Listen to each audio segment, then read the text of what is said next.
Gens qui voulaient se lâcher à mort parce qu'ils ont compris ce que c'était de passer pas loin. En fait, le tatou, ça y est, c'est fini, ça n'existera plus. Moi, dans ma tête, j'étais persuadé que, le salon avait fermé. J'ai eu un peu de complaisance sur, du coup, effectivement, mes capacités et que j'aurais dû me sortir vraiment les dos du cul vraiment plus rapidement. D'accord.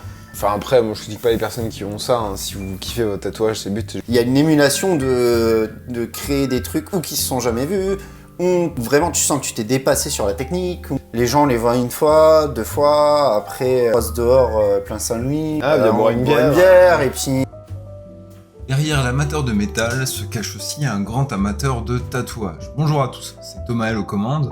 J'ai 32 ans, j'adore la culture metalhead et tout ce qui tourne autour.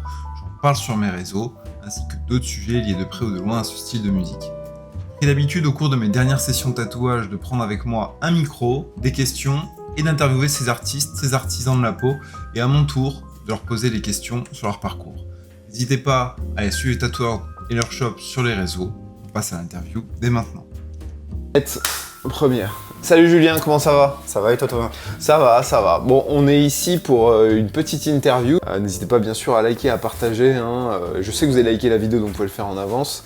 Bon, les petites blagues à part, on va commencer cette interview. Je remets un peu les choses dans le contexte avant de laisser la parole à Julien. Donc Julien m'a tatoué ce beau crâne de rhinocéros il y a maintenant 2 mois, je crois, déjà.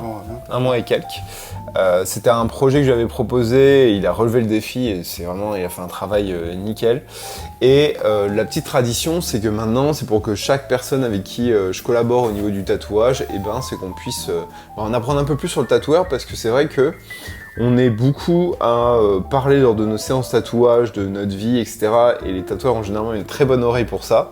Mais des fois, on oublie de leur demander comment ça se passe dans leur vie à eux, leur vision des choses. Et là, aujourd'hui, c'est le but, c'est on va inverser un peu les rôles. Je vais fermer ma bouche parce que j'ai déjà bien trop parlé. Julien, je vais laisser te présenter. Du coup, moi, je m'appelle Julien, voilà, j'ai 33 ans. Je suis un ancien de la fonction publique de l'éducation nationale. Donc, j'ai été prof, j'ai été surveillant de collège. Et ça fait du coup, le mois prochain, ça fera 6 ans que je tatoue. Joyeux anniversaire merci. En avance. Donc du coup sur les réseaux on te connaît sous le nom de Saint Bennett. Ça vient d'où ce nom? Attends, ça c'est marrant ça. En vrai, ça date quand j'avais 18 ans, je traînais à Thionville au parc Wilson. Donc pas le parc Napoléon. Et j'étais le seul à avoir 18 ans et une carte d'identité pour acheter des bières pour qu'on se la colle. Okay.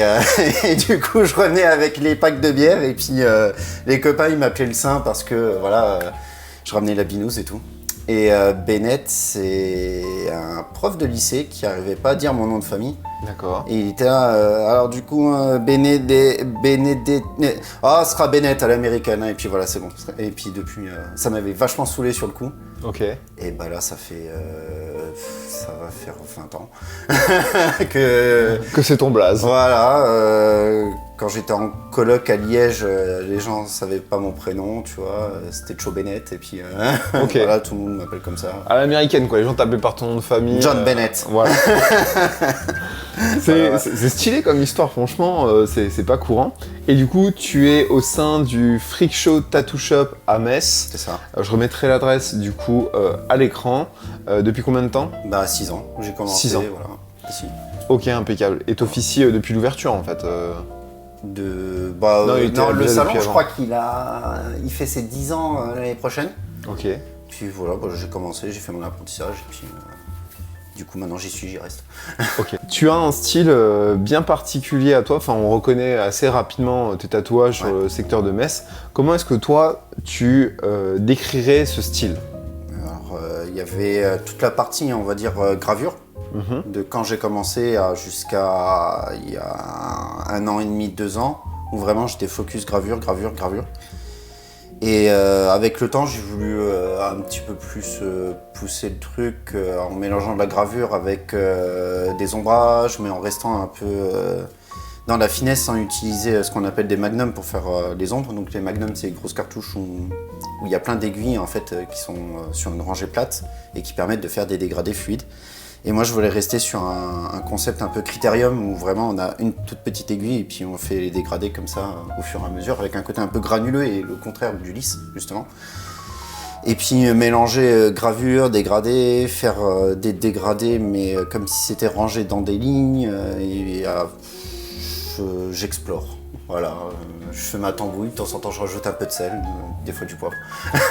Alors ça peut être pas une question un petit peu abstraite, mais est-ce que tu penses que c'est le style sur lequel tu dis banco pour le reste de ta carrière, ou pour toi c'est une constante évolution de recherche et qui sait d'ici 5 ans tu auras encore un autre style ou un style voisin? Ouais, je pense que chaque période en fait... On pense que là on a trouvé le truc et puis au final c'est juste une transition vers le prochain. Et si ça se trouve la transition elle va être plus ou moins longue. Et je pense que si je ferais ça tout le temps, peut-être qu'il y aurait... ce serait un peu triste parce que ça veut dire que j'aurais pas envie d'évoluer ou que j'aurais pas trouvé comment évoluer. Je pense que ça va bouger mais pour l'instant là j'installe encore un peu... on va dire le perfectionnement de la technique, parce que je pense qu'on peut toujours aller encore plus loin et tout, et puis c'est tout le temps à chercher, que ce soit dans le matériel ou dans la façon de faire le dessin, aller toujours plus loin en fait, sur un style de tatou que je peux être sûr que quand les gens ils se baladent dehors, ils se disent pas c'est un tel ou un tel, non c'est lui, voilà, c'est sa lunette et puis c'est comme ça. C'est la signature quoi. Ouais, je trouve que c'est important quoi, Moi, je suis pas à essayer de savoir qui est le meilleur ou quoi sur Metz, mais si on peut dire, ouais, ok, ça se voit, c'est lui, bon, moi j'ai déjà gagné, quoi. Je suis content. Et tu penses que ça, effectivement, se faire remarquer par un style à part ou très particulier, c'est un peu tout l'enjeu du monde du tatouage aujourd'hui, où il y a de plus en plus de tatoueurs qui émergent un peu partout? Ça dépend de la demande de la clientèle, déjà. Il y a des gens qui aiment bien, on va dire, des tatouages, on va dire, plus communs, old school ou quoi, où vraiment l'idée c'est pas vraiment une démarche plus artistique, mais une démarche, je sais pas, corporelle tatouée et puis basta cosy, quoi, on n'en parle plus. Et t'en as d'autres où ils vont chercher presque le lien avec le tatoueur aussi des fois, hein, parce que je pense qu'il y a des clients qui iraient se faire tatouer avec des tatoueurs parce qu'il y a vraiment le feeling, et j'irais même jusqu'à dire qu'importe le tatou. D'accord. Genre Okay. je veux que ce soit lui et c'est tout, parce que au moins je passe une bonne séance et c'est plus l'expérience presque que le résultat des fois. J'irais. Tu penses que cette liaison vis-à-vis du tatoueur, elle est liée à quoi? Elle est liée à la personnalité du tatoueur ou vraiment à son style propre? Dans le sens où, est-ce que la personne y va en se disant ce mec-là, je m'entends tellement bien avec que... Ce mec ou cette nana-là, je m'entends tellement bien avec que pour moi une session de tatouage c'est hyper cool et je sais que ça va me plaire? Ou c'est plus dans le style en mode, ça c'est comme un style de vêtement, c'est ce que j'aime, c'est ce que j'ai envie sur ma peau? Encore une fois, ça dépend comment est réceptif le client, quoi. Et encore, je dis client, mais souvent ça se transforme de client à ami. Donc, parce qu'on passe tellement de temps ensemble aussi. Donc je pense que d'abord, c'est sûr, sur Instagram, Facebook ou juste sur la peau des gens, il y a d'abord l'accroche visuelle. Après, des fois, ça peut être un coup de cœur graphique où vraiment les personnes, ils sont adeptes du truc, comme tu dis, comme une marque de vêtements, et puis c'est bon, voilà. Et puis il y en a, c'est vraiment... c'est comme aller boire le café chez un pote, quoi. Je confirme. Ouais, et puis limite le tatouage est un prétexte, quoi. Ouais. Genre, allez, ça fait longtemps, je me suis pas fait un truc, vas-y, montre voir ton carnet de flash. Hop, allez, ce sera celui-là, c'est parti. Ouais, c'est vrai que pour certains, ça revêt un petit peu... je pense, une fois que tu as passé un certain cap dans le nombre de tatouages, dans l'expérience tatouage, moi je sais que voilà, au début, il fallait que ça devait avoir une signification hyper forte par rapport à mon histoire et tout. C'est toujours un peu le cas, mais aujourd'hui, je suis bien plus détendu en me disant, ça c'est stylé ça, je peux lui donner une signification après. Voilà. Tu vois, donc... je pense qu'on est tous passés par là. Les premiers, c'était toujours vachement réfléchi, parce qu'on se dit, ouais, quand même, ça part pas. Et puis, je pense qu'il y a aussi besoin de justifier aux autres pourquoi tu l'as fait. Souvent, c'est notre mère hein, on est d'accord. Mais Et le père. et le père, bah ça va, moi le mien il m'a toujours laissé tranquille là-dessus. Mais c'est vrai que ouais, mon premier tatouage était vachement lourd de signification et vraiment pas marrant d'ailleurs, tu vois. Et ça a vite passé entre guillemets de motifs tragiques à jusqu'à faire mon autoportrait sur ma cheville parce que c'était marrant, tu vois. Ou faire une carotte sur la jambe parce que j'ai pris une carotte en convention. Et... Ok. Ouais, voilà. Et au final, bah, c'est pas plus mal, quoi. Ça permet de. Enfin, je sais pas, la vie elle est déjà assez triste et dure à vivre en temps normal, même quand, entre guillemets, tout va bien. On n'est pas obligé de s'infliger, en plus de ça, des marque-pages sur notre corps pour nous dire ah, c'est vraiment rude, t'as raison, tu vois. Ah, un peu de légèreté, ça fait pas de mal aussi, je pense. C'est vrai. Et alors, là, une question que je pourrais avoir par curiosité, c'est, tu sais, dans beaucoup de métiers où on travaille seul, et ça peut être des métiers de la santé, ça peut être psychologue, ça peut être tatoueur, même vraiment tous les métiers où on travaille seul et où vraiment on voit les gens régulièrement, on dit souvent, faut pas s'attacher d'amitié avec les clients, parce que qui en reste les clients. Ce serait quoi ton avis par rapport à ça? Je pense que les relations humaines, ça se fait tout seul, déjà. Comme on a quand même un métier, on va dire qu'on peut qualifier de cool, dans le sens où même si c'est immuable et ça part pas ce qu'on fait, on n'a pas la vie des gens en jeu, on peut ne pas les voir mourir à tout moment aussi, parce que c'est bête, hein, si je suis infirmière, je m'occupe de quelqu'un tout le temps qui est en phase terminale par exemple et que je vois décéder, c'est vrai que ne pas s'attacher c'est une bonne chose, quoi. Et même si, je sais pas, ça se fait tout seul en fait, on se pose pas trop la question. Les gens on les voit une fois, deux fois, après on les croise dehors plein Saint-Louis, et puis Bien boire une bière, et puis ça redécoule sur un autre rendez-vous, et puis après le rendez-vous on ira boire une bière, et puis à force... Place Saint-Louis, là où les amitiés se forgent, prenez-le à Metz. Et alors on n'a pas posé cette question qui est un peu essentielle dans ce style d'interview, mais t'as cité que t'as un parcours lié à l'éducation nationale. Oui. Qu'est-ce qui t'a poussé, quelle est ton histoire de je change de métier, aujourd'hui je veux devenir tatoueur? Quel a été le déclic et quel a été est-ce que le cheminement jusqu'à le début, la première personne que tu as tatouée, quel a été ce chemin entre les deux? Alors en fait, ce qu'il faut savoir, c'est que moi je suis un fils de fonctionnaire. Donc déjà pour moi c'était logique de l'être également. Travailler pour l'État, surtout l'éducation nationale. Vraiment, moi j'ai habité, pour te dire, dans un lycée pendant très longtemps. Les repas de fin d'année avec les profs, les agents, les femmes de ménage à faire des barbecues géants et tout. C'était vraiment... ça, c'était un peu mon enfance, mon adolescence, vraiment, tu vois. Genre, t'as vu ton prof de maths bourré, quoi, un barbecue. Pas le mien, parce que j'habitais pas dans mon lycée. Ah, ok. Mais par contre, mon prof de maths, quand j'étais au lycée, c'était un ami de la famille quand même. Donc okay. C'était assez dur, d'ailleurs, parce qu'il était vraiment strict avec moi. Et je lui en voulais un peu, parce que moi, je savais comment il était après 2 verres, tu vois. Du coup... Fais gaffe à ce que je vais balancer. Ouais. C'est le seul qui m'a collé de tout mon lycée. Mais, en plus, salaud. Paix à son âme, d'ailleurs. Mais du coup, c'est... Donc voilà, moi j'étais vraiment dans cette bulle éducation nationale et tout, ça me semblait logique, et en même temps, c'était pas non plus une vie misérable, je trouvais que c'était cool, quoi. T'avais tes vacances, potentiellement le logement de fonction et tout. Il y a une espèce de village vraiment qui se crée autour de tout ça. On dit tout le temps l'éducation nationale, c'est un petit village en fait. Ouais. Genre tout le monde se connaît, les cités scolaires entre eux, et du coup ça crée vraiment... une petite communauté que moi franchement j'étais vraiment à l'aise, et c'était vraiment bienveillant et tout, tu vois, malgré tous les clichés qu'on peut entendre à la télé, genre l'école de la bienveillance et tout, hashtag pas de vague et tout ça. Mais c'est vrai qu'il y a ce côté un petit peu vraiment genre entre eux et entre nous, il y avait vraiment une bulle de protection qui faisait qu'on s'y sent vraiment bien, tu vois. Donc vraiment moi j'avais adoré ça, et puis j'avais fait ma licence. Et je pouvais pas enchaîner une master parce que je crois qu'il m'y Licence en quoi, du coup? licence en art plastique. En art plastique, Ouais, ok. ouais. Et alors à la base, je voulais faire prof d'art appliqué, mais il n'y a pas de licence art appliqué. Il fallait faire des écoles spécialisées, on va dire. D'accord.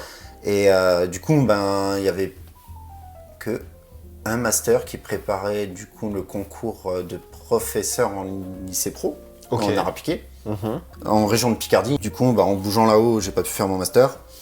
Et je me suis dit, je vais faire contractuel. Donc contractuel, c'est comme fonctionnaire, mais sans le CDI.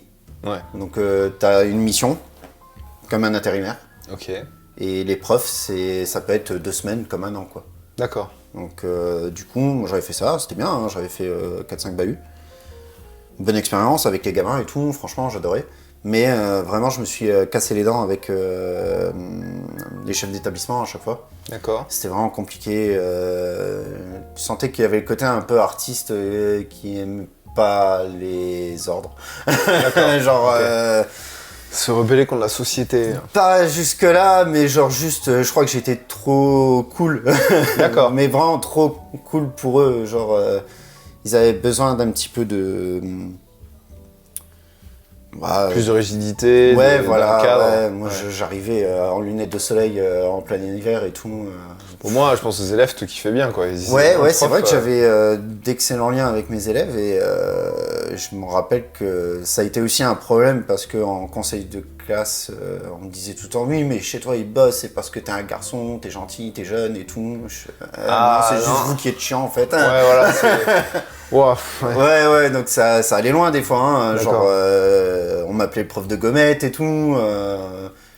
Et j'étais un peu genre bon, déjà en plus je suis même pas fonctionnaire, enfin j'ai pas de titulaire donc j'avais pas trop mon mot à dire. Et j'étais un peu genre ok, on en est là. Et puis à un moment quand il fallait commencer à faire les poubelles pour avoir des cartons, faire les maquettes des élèves et tout, parce qu'on a appliqué, ça bricole un peu, hein, c'est pas une feuille, un crayon quoi. Ouais. On prend de la colle, des cutters, on fout le bordel et puis on crée des trucs quoi.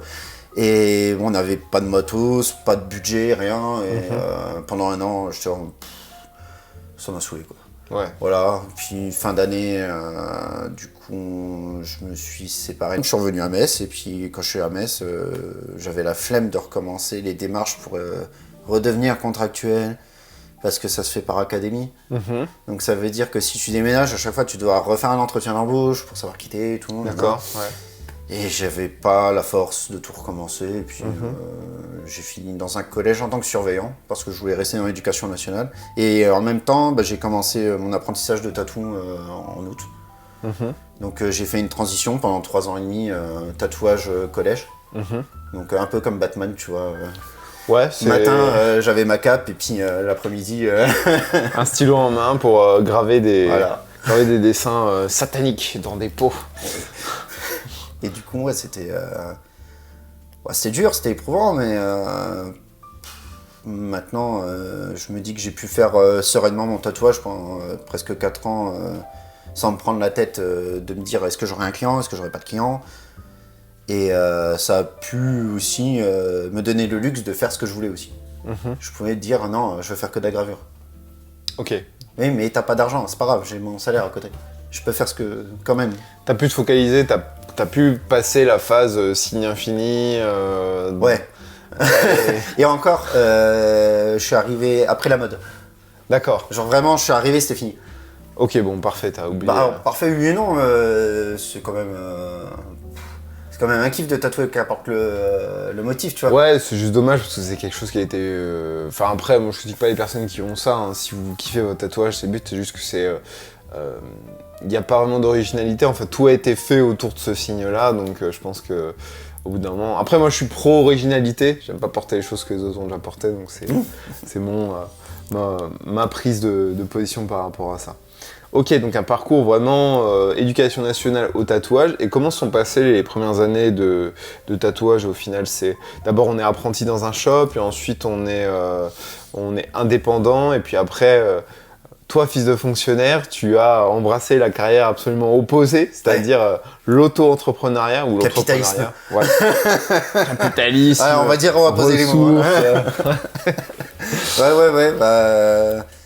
Et ben oui, bah, je suis arrivé au salon, j'ai observé pendant quelques semaines comment ça se passe.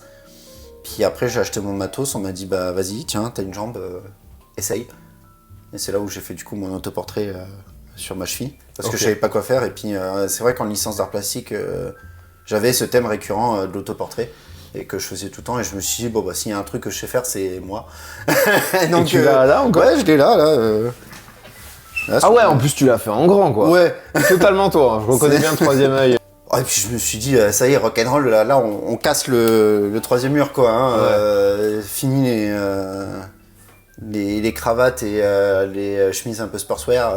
Ah ouais, là c'était... Tu sens qu'au final t'as... c'est un peu... Je fais un parallèle avec la musique des fois en retrouvant des styles... moi quand j'ai retrouvé le métal, j'ai vraiment retrouvé une culture, enfin je sens vraiment qu'en changeant de style, je suis vraiment allé vers une version de moi que j'avais déjà projetée et sur laquelle je voulais vraiment ressembler. Est-ce que toi justement en passant le cap de devenir tatoueur, t'as aussi ressenti un petit peu c'est un petit peu cet aspect spirituel de ça, c'est vraiment moi, c'est ce que j'ai envie de devenir. Téléphone, c'est ça. C'est-à-dire ça, c'est vraiment... Ah, putain. Allez, coupé. Ouais, bah c'est un peu ça, c'est vraiment, tu dis ça, c'est vraiment ma vie, c'est vraiment comme ça que j'ai envie d'avancer. Je crois que j'ai eu un espèce de flashback de vie d'adulte où il fallait être clean à mort parce que devant les élèves et tout, malgré le fait que j'étais cool, il fallait quand même être assez carré, faire attention à ce que tu dis et tout. Pareil au collège, il fallait faire attention à comment on parle. Ce qui m'a été beaucoup reproché d'ailleurs. Et mais c'est vrai que j'ai eu un flashback année lycée plutôt. Je pense que j'ai régressé mentalement. Mais ça m'a fait un bien fou parce que mes années lycée, en fait j'étais en CAP bac pro en com graphique, donc à la base je voulais bosser dans les agences de pub, faire du Photoshop et tout, faire des affiches. Et il y avait vraiment un délire un peu, je sais pas si tu as vu le film avec Jean Dujardin, 99 francs. Ok, il y avait une ambiance 99 francs, mais à la place du whisky c'était du jus d'orange. Mais c'est déjà plus gentil, mais ouais. Mais il y avait vraiment ce côté un peu genre.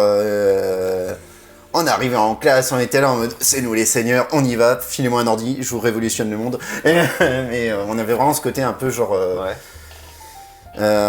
entre se la péter et en même temps la compétition. D'accord. Genre ouais, moi je veux être meilleur que le voisin. Et il y avait vraiment, mais c'était vachement ça, hein, parce que qu'est-ce qu'on rigolait aussi, tu vois. C'était vraiment. Ok les gars, moi j'ai un concept et ça va être un truc de fou. Ça peut être sympa. Ah ouais, non, c'était vraiment trop marrant. Et c'est vrai que dans le tatouage, j'ai un peu ce côté genre en mode putain les gars, j'ai fait un flash, il va être incroyable, je vais le vendre mais tout de suite. Et bah des fois ça traîne pendant 3 ans dans le carnet, mais c'est pas grave. Ça nous fait quand même... Il y a une émulation de créer des trucs ou qui se sont jamais vus, ou vraiment tu sens que tu t'es dépassé sur la technique, ou même si c'est pas bankable, hein, c'est pas grave. Au final l'argent c'est peut-être en second plan, mais... c'est vrai qu'il y a des fois, tu as des petits coups de génie qui fait que tu ressors un peu de ta routine et que tu es en mode genre, ok, ça je suis presque sûr, ça s'est pas encore fait. Et là, dans ton cerveau, ça fait... T'es trop content quoi, parce que vraiment en fait, tout est illimité. Et pourtant, tout a déjà été fait. Et quand tu arrives à quand même trouver un tout petit truc qui n'a pas encore été trop vu, ou alors si ça se trouve ça a été déjà fait mais genre une petite innovation quoi. Ouais, ou à Taïwan tu vois, donc t'es pas trop au courant de ce qui se passe là-haut et puis t'es un petit peu en mode waouh, trop fort quoi. Ça me rappelle rien à voir, anecdote qui pourrait se rapprocher. Je faisais des crêpes à la maison un dimanche matin. Voilà, c'était un petit peu le comment dire, la routine du dimanche matin, faire des crêpes. Et à un moment je trouve une vieille bouteille d'alcool comme ça champ. Ok, ça a l'air bon, je commence à faire flamber, voilà, grosse flamme et tout, je suis en mode putain, j'ai trouvé un truc de fou et tout. Et puis j'ai un pote qui a fait des études de cuisine et je lui en parle, je fais ouais mec, j'ai trouvé une bouteille, je te jure, j'ai fait des crêpes flambées avec et tout. Il me fait ouais, c'était quoi? Fait du Grand Marnier.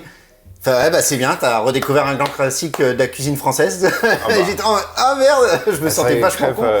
Je me sentais vachement con et en même temps j'étais vachement fier d'avoir trouvé moi-même sans avoir la conscience que ça existait déjà, un truc de fou.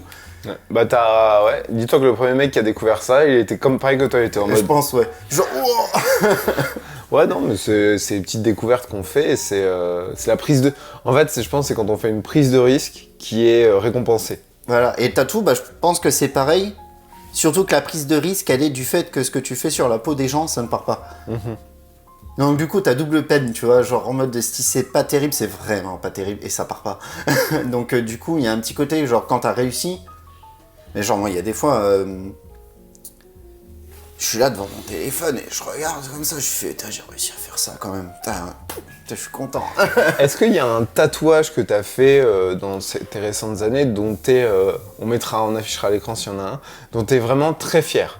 Vraiment, tu t'es dit, waouh, celui-là, je suis vraiment content d'avoir fait ce tatouage. Je crois que c'était il y a 2 ou 3 ans, j'ai fait un Godzilla qui sort de l'eau comme ça avec des bateaux où, tu sais, avec sa jambe là, il pousse les bateaux de guerre comme ça, et puis il sort et le tatouage il est grand comme ça. Ok. La tête de Godzilla elle fait la taille de mon pouce. Ok. Et je me suis dit, je l'avais offert à mon meilleur ami pour son anniversaire, je lui ai dit vas-y crash test et c'est cadeau, tu vois. Elle a dit ouais vas-y, on kiffait tous les deux Godzilla, on s'est dit ouais, vas-y, il y a un truc à faire, de toute façon il y a personne d'autre qui va le faire, donc viens on se fait un délire. Et ça, ce test, crash test, en fait ça a fini dans Tatouage Magazine et puis ça m'a permis après de finir dans le guide de l'année 2023 je crois. Waouh. Et vraiment j'étais en mode genre, je sais pas où on va mon pote, mais on y va tu vois, et puis bah maintenant... c'est au-dessus de mon bureau, à la maison, encadré, tu vois, la page de journal. La prouesse dans ce tatouage-là, c'était de réussir dans un petit tatouage à mettre un max de détails, c'est ça? Ouais, c'est ça. Alors, ce qu'il faut savoir, c'est que, en fait, ce genre de tatou, ça peut mal vieillir parce que ça bouge et tout, c'est flou. On savait, tu vois, vraiment, on y a été en mode, c'était plus pour la perf. De quand c'est frais. Ouais, ok. Effectivement, la tête de Godzilla, elle est un chouille floutée, il n'y a pas les détails comme je voulais dans les yeux et tout, mais dans l'ensemble, il est quand même vachement propre, tu vois. Donc, bah pareil, ça m'a permis aussi de réaliser comment moi je bosse, comment ça vieillit, quand j'exagère trop dans le détail. Et ça m'a permis d'épurer aussi certaines choses en me disant, ça sert à rien que j'aille dans le détail parce que moi, quand je vois une faille, j'y vais, quoi. C'est le détail, et puis bah, des fois, en fait, je travaille pour rien parce que dans 6 mois, on le verra plus. Ok, voilà. Ouais, dans ce sens-là. Mais quand même, ce tatouage, vraiment, il était vraiment... ça m'a permis de step up, vraiment, quoi. Il y a eu un avant et un après, quoi. Ok, voilà, vraiment le truc... Vraiment, c'était ce qui m'a permis... L'évolution de Pokémon, quoi. Ouais, voilà, tiens, nocif. Allez. Direct. Ok. Voilà. Et c'est ce qui m'a aussi confirmé le fait que j'allais vraiment décliner mon style sur le fait de faire façon critérium, comme ça, à la petite aiguë, quoi. Ok. Voilà. De manière un peu plus générale, comment est-ce que tu vois le monde du tatouage maintenant et comment est-ce que tu le vois évoluer dans les prochaines années? Alors, la question avec les œufs, il va falloir faire attention où je marche. Non, en vrai, je pense que à chaque fois, il y a un truc et plusieurs points de vue. Premier truc, c'est qu'il y a de plus en plus de tatoueurs. Premier point de vue, plus de concurrence. Donc, effectivement, ça peut saturer le marché. Autre point de vue, ça pousse aussi les gens à se tirer les doigts du cul. Plus de concurrence, bah faut être meilleur. Ou plus de styles différents. Déjà, être bon dans ce qu'on fait. On parle pas de révolutionner le truc, hein. Genre accueil client, être bon dans la relation par message, pas attendre 6 mois pour répondre à quelqu'un, faire des devis... faire en sorte que le shop soit propre et tout, enfin la base, et en même temps, quand tout roule facilement, on a tendance à peut-être un petit peu négliger certaines choses. Donc, ça remet un petit peu les pendules à l'heure, mine de rien. Donc, moi, comme je te disais tout à l'heure, à la compétition, c'est un truc que je kiffe, tu vois. Je fais du sport de raquette depuis 20 ans, tu vois. J'aime gagner, tu vois. Donc, enfin, c'est pas que j'aime bien gagner, c'est que j'aime pas perdre. D'accord. c'est pas pareil. Voilà. Mais il y a vraiment ce côté un peu genre... moi, la compète, pour moi, c'est pas malsain, quoi.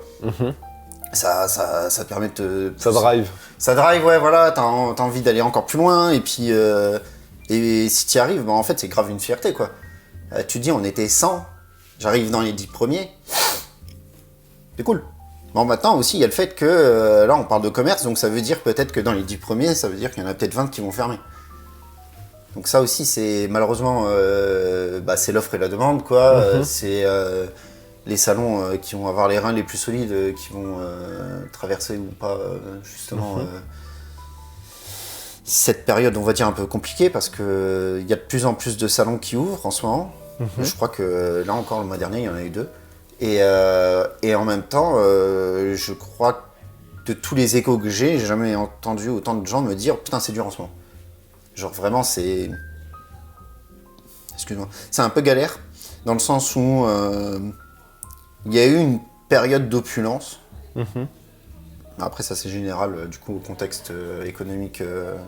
Mais là, vraiment, on sent que même des noms que j'aurais pas soupçonnés sur Metz et qui est assez connu, tu vois, j'ai déjà entendu des... tranquille. on va lever le pied un peu, on va faire attention, et puis il faut bien travailler, quoi.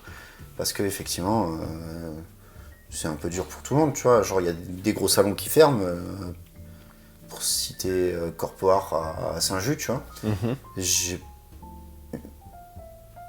pensais pas qu'ils allaient fermer, tu vois. Moi, je pensais qu'ils allaient tous me couler. D'accord. Voilà, parce qu'ils sont arrivés, c'était une belle structure, des bons tatoueurs. Sur le papier, il y avait tout pour drainer tout. Ça marche, ouais. Voilà, et puis, du coup, je crois qu'ils sont restés qu'à Nancy, là. Mais, et en même temps, tu vois, ça montre aussi que faut faire attention, faut rester vigilant, quoi. Même si on est dans un métier rock'n'roll, ça reste du commerce, ça reste un magasin, il faut pas faire n'importe quoi. Donc faut garder les pieds sur terre et puis la tête froide, quoi. Et surtout, là, il y a vraiment une espèce de tempête qui est en train de passer, là. Faut mettre un pied devant l'autre tranquillement et puis se dire que ça va passer, quoi. Mais bon, voilà, il faut pas avoir peur aussi de se manger, quoi. Parce que, tu penses que les réseaux ont un impact, que ce soit positif ou négatif, sur la situation des tatoueurs à l'heure actuelle ? Oui et non. Je pense que les réseaux sociaux, c'est une bonne plateforme de communication qui est gratuite, du moins potentiellement. Du moins si on prend pas Premiere Pro, une caméra... juste tu sponsorises pas, quoi. Ouais. Je pense que de manière gratos, on peut faire des trucs déjà très corrects. Voilà, ça c'est ce qu'ils nous offrent, c'est cool. Après, en même temps, moi j'ai toujours dit que la meilleure des pubs c'était bouche à oreille. Donc après, je m'en fais pas trop, tu vois. Les réseaux sociaux, c'est bien pour grandir ta réputation vraiment de manière nationale. Et en même temps, moi je m'en sers plus comme catalogue, en vrai. Genre, tu fais quoi ? Tiens, regarde mon Insta, tu vois. Mais après, non, moi je trouve ça bien, vraiment. C'est ce qui a permis aussi de montrer des gens qui étaient excellents et qui étaient vraiment inconnus au bataillon. Et ça a permis aussi de comparer des gens qui se pensaient excellents et qui en vrai étaient différents. C'est joliment tourné. Voilà. Et du coup, d'ici quelques années, tu penses qu'on est dans une sorte de tempête un petit peu à passer, et puis le tatouage va retrouver un petit peu son... Pour toi, c'était quand les années d'or du tatouage ? Après Covid, avant Covid ? Je dirais quand même après Covid, étonnamment. Ah ouais ? Ouais, moi franchement, déconfinement, j'ai senti vraiment un vent de fraîcheur de gens qui voulaient se lâcher à mort parce qu'ils ont compris ce que c'était de passer pas loin. Parce que je pense, enfin moi le premier, au tout début, j'allumais ma télé et je voyais des défilés de corbillard en Italie là où ils savaient même plus quoi en foutre tellement ça arrêtait pas, tu vois. Et je me suis dit putain la vache, ouais là c'est chaud là c'est chaud. Et même si maintenant on est là en mode c'est bon, c'était une grippe. Bon, il y a eu au tout début c'était hardcore quand même. Ouais, c'était quand même hardcore, tu vois. Moi je suis assez content que tout le monde dans mon entourage n'a pas eu de problème ni rien. Et ouais, là j'ai flippé à ce moment-là. Moi dans ma tête, je me rappelle, j'avais déjà prévu des plans de carrière au cas où, parce que je me suis dit, en fait le tatou ça y est, c'est fini, ça n'existera plus. Moi dans ma tête, j'étais persuadé que le salon allait fermer. parce que ça allait poursuivre pendant des mois et des mois le confinement et qu'à un moment, il n'y aurait plus de trésorerie et puis on avait de la baise. Et que, distanciation sociale, on pourrait ne plus tatouer parce que ce qui aurait été légitime, tu vois, une gueule à côté de l'autre comme ça. Mais les esthéticiennes, les esthéticiens, souvent c'est juste à côté. Ouais. Les dentistes et tout, je pense qu'il y aurait eu de la place, mais il y aurait eu beaucoup de normes. Si on était resté dans le même. Ouais, mais l'État aime bien nous rappeler qu'on n'est pas essentiel, donc. Ça. Donc, s'il y avait des têtes à sacrifier, je pense qu'on aurait été dans les premiers, tu vois. Ok. Que ce soit légitime ou pas, je pense que c'est pas à moi de le dire, mais moi dans ma tête, je m'étais dit, ok, vraiment là, il faut que tu prévois un plan B, c'est pas impossible que ça saute. Et j'avais déjà cherché des plans de carrière pour autre chose, tu vois. Et finalement, on a été déconfinés. Après, ça a été un peu timide. Et puis, quand on est arrivé à l'été, là, c'était le rush incroyable. Et jamais autant bossé de ma vie, quoi. Surtout un été. D'habitude, c'est un peu notre période creuse où vraiment, on est un peu en mode c'est bon, j'ai fait des économies toute l'année. Là, c'est tranquillamente, mais pas aussi cool qu'un hippie, quoi. Mais l'année là, mais genre, j'ai tous les jours, la tête dans le travail, comme ça. Et puis, c'était trop bien, tu vois. Ouais, moi, j'avais l'impression de pas comprendre ce qui se passait en même temps, tu vois. Mais non, c'était vraiment.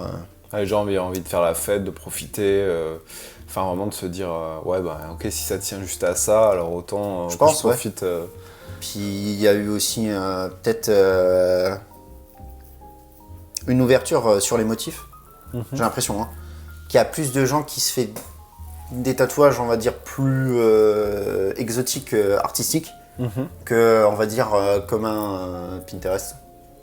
Bon, sans négliger le truc. Mais je pense que avant, maintenant c'est plus vraiment exotique de voir quelqu'un tatoué sur le visage, quoi. Ouais, y a des choses, on va dire, de mon point de vue en termes de mec tatoué, pas tatoueur, j'ai vu en fait au fil des années, d'autant plus que voilà, dans ma vie de tous les jours je suis RH. En tout cas, je suis diplômé RH, j'ai fait recruteur pendant des années, donc moi j'ai jamais eu de problème avec les tatouages forcément. Mais j'ai vraiment vu une progression des mentalités qui allait aussi en combinaison d'un départ à la retraite des anciennes générations qui voyaient ça d'un plus mauvais œil. Mais genre, les avant-bras aujourd'hui ne choquent plus. Alors qu'à une époque, c'était vraiment, je fais un tatouage sur l'avant-bras, après toi, mettre tes cheveux jusqu'au bout. Voilà. Là, ce que je suis en train de voir, c'est de plus en plus, c'est les mains et le cou. Qui commence à être de plus en plus accepté.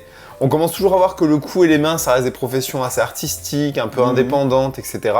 Mais maintenant, c'est plus du tout anormal de voir une infirmière ou des métiers, tu sais, assez dans la sécurité, etc., des policiers et tout. Alors, les tatouages sur les mains ou dans le cou, parce qu'il y a une sécurité de l'emploi dans ces métiers-là. Ça commence à venir. Je pense qu'un jour, on aura vraiment une désensibilisation totale. Je pense que le visage, ça reste encore très classé pour des tatoueurs, chanteurs, trucs comme ça. Mais petit à petit, ouais, c'est vrai qu'on se... Ça t'en voit de plus en plus, quoi. Ouais, t'en vois de plus en plus et ça se démocratise. De ouf. Et moi, ce que je vois aussi dans les gens qui me contactent sur Instagram pour me parler de tatouage et pour me demander vers qui je peux les envoyer, c'est que de plus en plus, et ça je trouve que c'est une belle évolution, c'est que les gens vont moins vers un tatoueur pour se faire tatouer un motif qu'ils ont trouvé. Maintenant, ils vont plus vers un tatoueur pour se faire tatouer le genre que le tatoueur propose, tu vois. Ils disent en gros maintenant, en fait, la multiplication des tatoueurs a permis aussi ça, c'est de se dire, ok, j'habite Metz, sur Metz, il y a 100 tatoueurs, parmi 100 tatoueurs, je peux vraiment voir quel est le style qui me correspond. Ce style-là, ça me convient bien, je peux aller voir cette personne pour faire ce style-là, et comme tu as dit, si le courant match bien, donc il y a de fortes chances que ça se multiplie. Puis je pense que, pareil,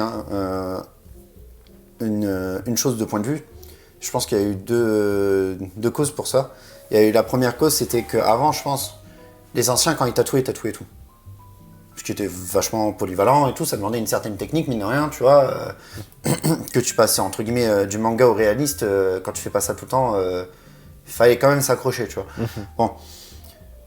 Donc, je pense qu'il y a eu quand même aussi un espèce de rejet du côté old school du tatouage, des gens qui se disaient voilà, maintenant je vais faire que du manga et tout parce que c'est grave ma culture, parce que je kiffe ça et puis j'ai envie de faire ça et puis c'est cool. Il y a aussi le fait que, mine de rien, si tout le monde fait tout, pareil sur 100, s'il y a les 10 meilleurs qui bossent et t'en as 90 derrière qui bossent pas, Les 90 autres, bah, il faut qu'ils se démarquent. Bah tiens, si lui il fait tout, bah moi je vais faire que ça. Mais du coup, comme je vais faire que ça, bah, je vais m'améliorer et je vais être le meilleur en ça. Du coup, les gens qui voulaient, je sais pas, tatouage animalier. Si je fais que des animaux, à force, bah, je vais être la référence des gars qui fait des tigres, des jaguars, enfin ce que tu veux, tu vois.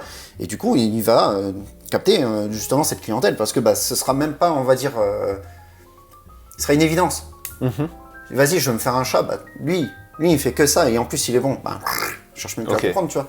Et du coup, cette multiplication de spécialités, ça a permis aussi aux gens de, bah, déjà de faciliter, on va dire, le choix du tatoueur. Parce que bah, quand tu connais pas le premier tatouage, même moi, hein, qui était dans le dessin, bah, déjà il n'y avait pas Instagram, Facebook. Enfin si, il y avait à peine Facebook en 2008. Il y a encore. Attends. Ouais, à peine. Hein.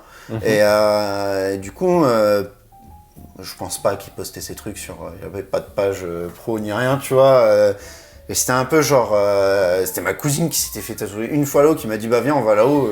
Je suis mais il est bon, fait bah c'est un tatoueur quoi. Ah ok, bon bah ça va. Bon, elle se l'est fait recouvrir 3 fois. Waouh. De la chance, tu vois, mais je voyais que le gars, il était pas non plus. Il se sentait pas concerné par la situation. En plus, il s'était foutu de ma gueule parce que j'avais fait un début de malaise, tu vois.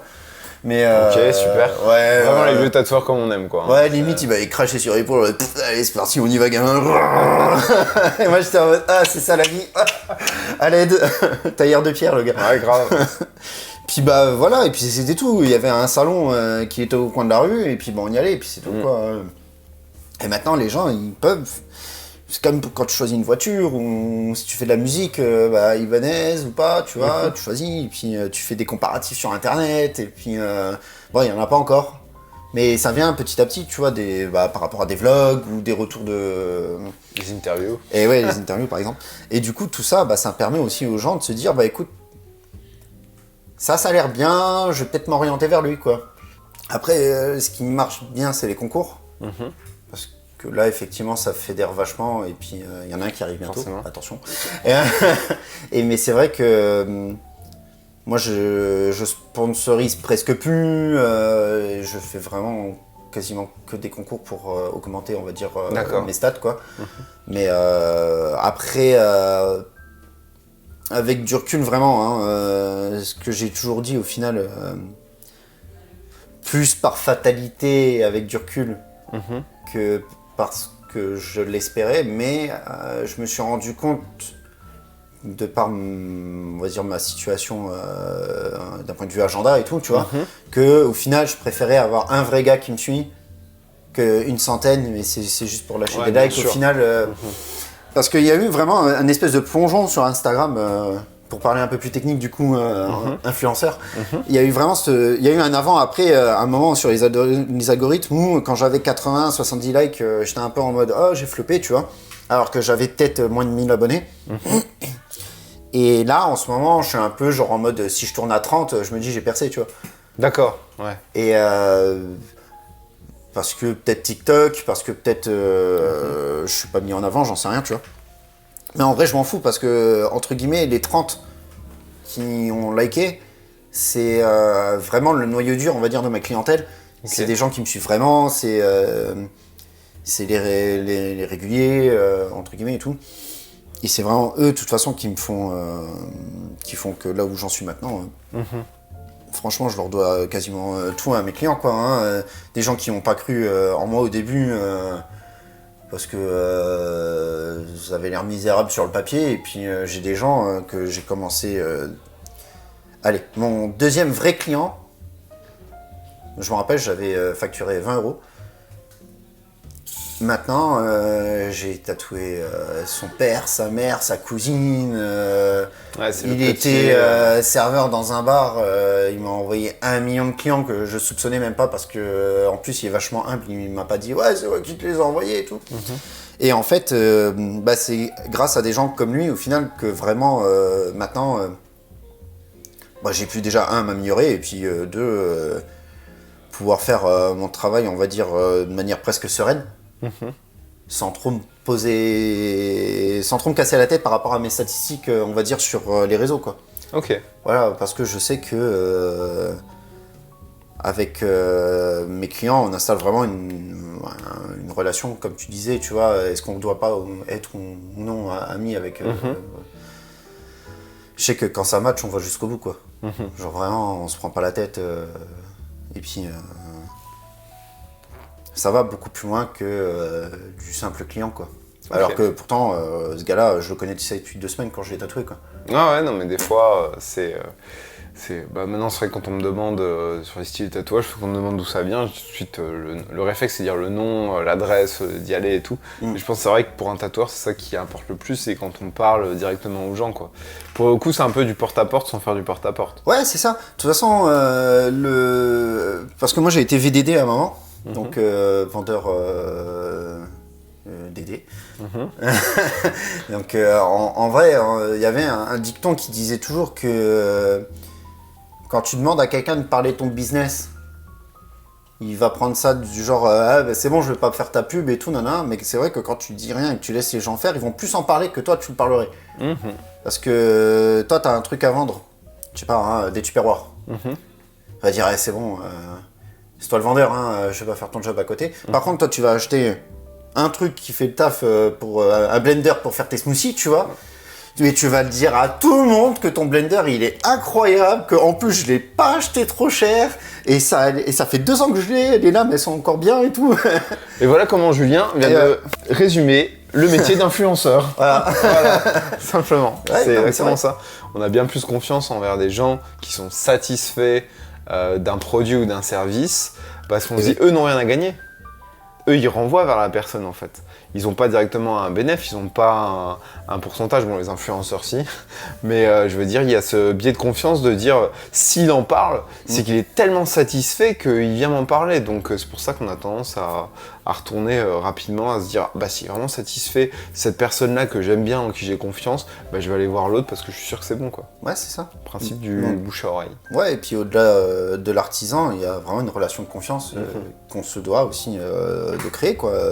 Au-delà du fait que, pour parler d'un point de vue pragmatique, au-delà du fait que ça nous rapporte, c'est la moindre des choses quand on arrive avec une aiguille à te charcuter le corps, que ce soit bien fait et que ce soit fait dans une confiance la plus totale, quoi. Parce que t'arrives, tu me laisses ton bras, j'en fais ce que je veux, quoi. Faut avoir un minimum de genre bon, ok, ça va bien se passer, quoi. Et puis si derrière on n'est pas là pour justement instaurer ce climat de confiance, la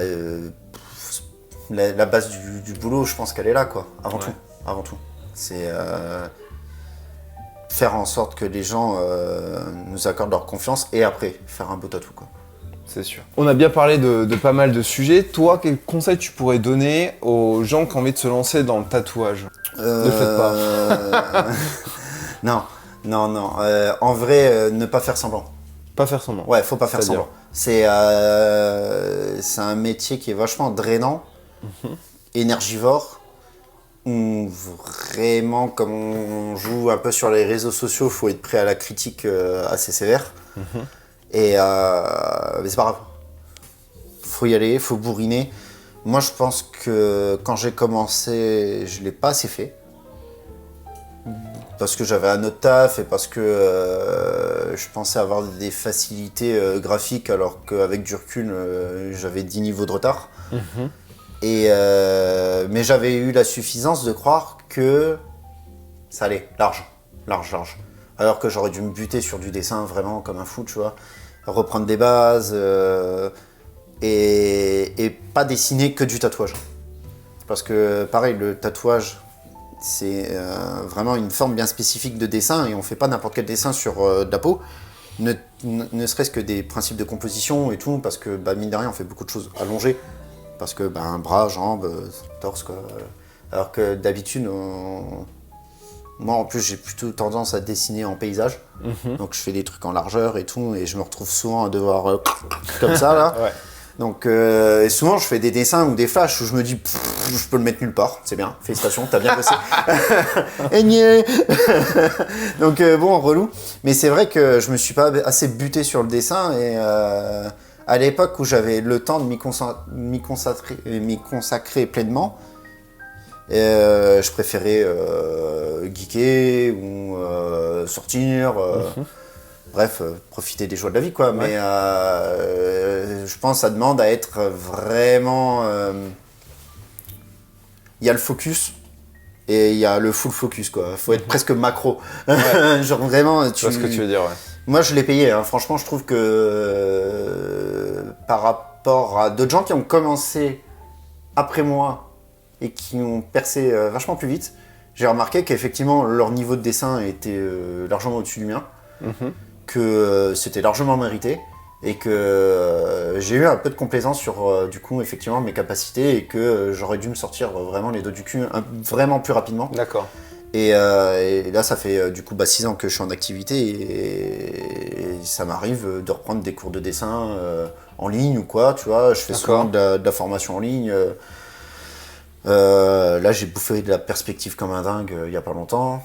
Donc, c'est bête, peut-être que ça me servira pas pour le tatou, mais c'est le fait de pratiquer des choses en dessin qui vont ressortir naturellement sans qu'on s'en rende compte après quand on va faire du tatou.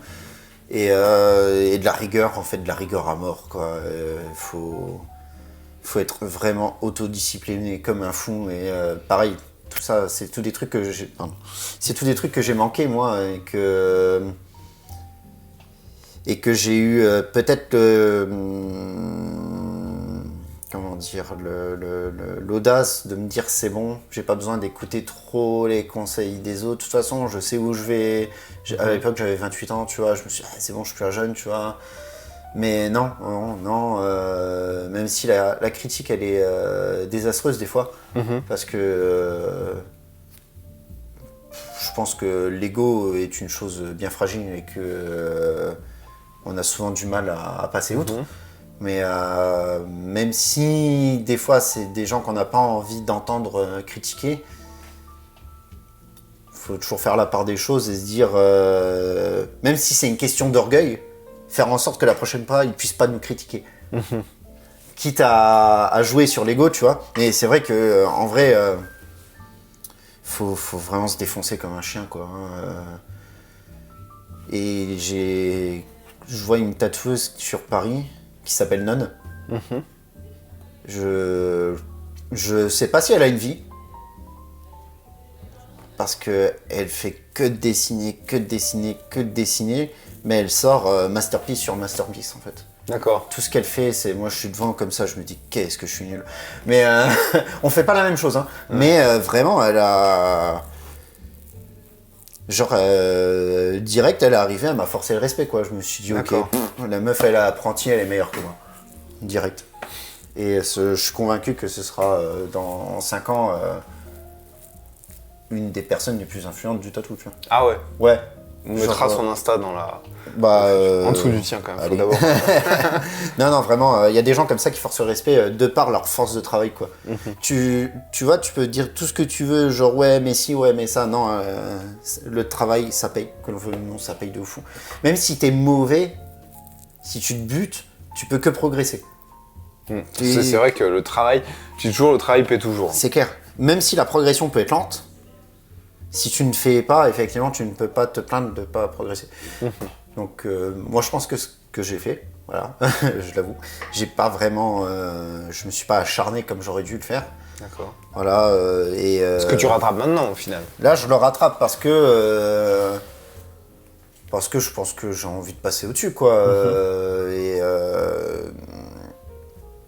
Et puis, je sais pas, je suis entouré de gens talentueux aussi au salon, tu vois, qui fait que, toujours dans l'esprit de compétition, t'as envie de toujours, à chaque fois, tenir le niveau, tu vois. Un step up. Ouais, voilà, faut... Un peu comme dans un shonen, quoi. Tu toujours essayer de grapper, grappiller les niveaux, quoi. C'est dommage, enfin, non, c'est pas dommage. Même si ça pousse toujours à travailler toujours plus et tout, hein. Ça paye tellement instantanément, en fait. C'est ça qui est fou, c'est que quand je fais une pièce où vraiment je suis fier à mort, et je me dis, putain, il y a 1 an, je suis sûr, j'aurais pas pu la sortir. Là, t'as quelque chose en toi qui...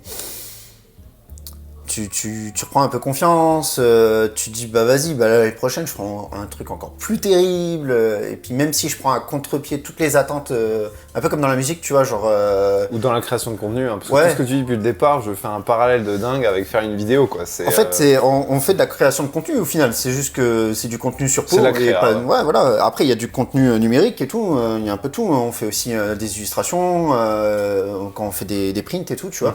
Genre, combien de fois j'ai fait des trucs où je m'étais dit, vas-y, ça va être incroyable, je vais mettre 700 € de budget pour faire des impressions.